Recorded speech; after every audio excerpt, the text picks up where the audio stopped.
ایک عورت کے ہاں ایک خوبصورت بیٹا پیدا ہوا۔ وہ اور اس کا شوہر بہت خوش تھے۔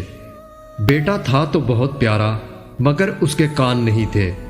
انہوں نے ڈاکٹر سے پوچھا تو ڈاکٹر نے کہا اس کے اندر کے کان بالکل ٹھیک ہیں، وہ کسی بھی طرح سے معذور نہیں، لیکن اس کے باہر والے کان نہیں تھے، اور ڈاکٹر کچھ نہیں کر سکتے تھے کیونکہ وہ ابھی بہت چھوٹا سا بچہ تھا۔ اس کی ماں اسی وقت سمجھ گئی تھی کہ اس کے بچے کے لیے لوگوں کا سامنا کرنا اور ایک نارمل زندگی گزارنا مشکل ہوگا۔ جب وہ بچہ اسکول جانا شروع ہوا تو وہ پڑھائی میں باقی بچوں کے مقابلے میں سب سے اچھا تھا، لیکن حسد کی وجہ سے باقی بچے اس کے کان کا مذاق اڑاتے۔ وہ جب بھی اسکول سے واپس آتا اس کا چہرہ پریشان اور لٹکا ہوتا۔ ماں بہت پریشان رہنے لگی تھی کیونکہ اب اس کا بیٹا پڑھائی میں بہت کمزور ہوتا جا رہا تھا، کیونکہ وہ کلاس کے بچوں کی باتیں دل پر لے رہا تھا۔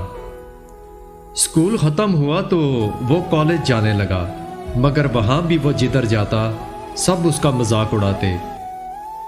ایک دن باپ ڈاکٹر کے پاس گیا اور اسے بتایا کہ اس کا بیٹا احساس کمتری کا شکار ہو چکا ہے، کیا اب اس کے کان ٹھیک نہیں ہو سکتے؟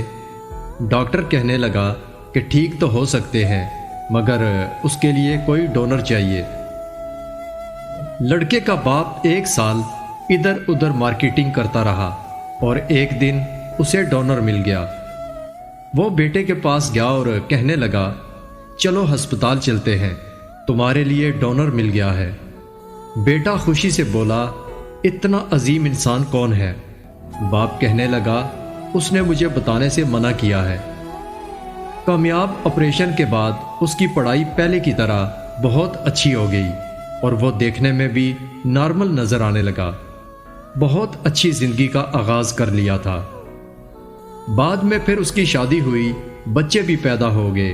وہ کبھی کبھی اپنے ماں باپ سے پوچھتا کہ وہ عظیم انسان کون تھا جس نے اسے نارمل زندگی گزارنے کے قابل بنایا تھا، مگر ماں باپ اسے ٹال دیتے کہ جب وقت آیا بتا دیں گے۔ ایک دن اس کی ماں فوت ہو گئی۔ وہ دن اس پر بہت بھاری تھا۔ ماں کی میت ایک تابوت میں رکھی گئی تھی۔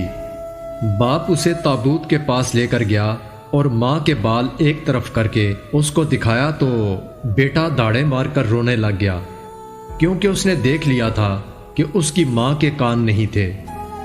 آج بیٹے کو پتہ چل گیا تھا کہ وہ عظیم ہستی اس کی اپنی ماں تھی۔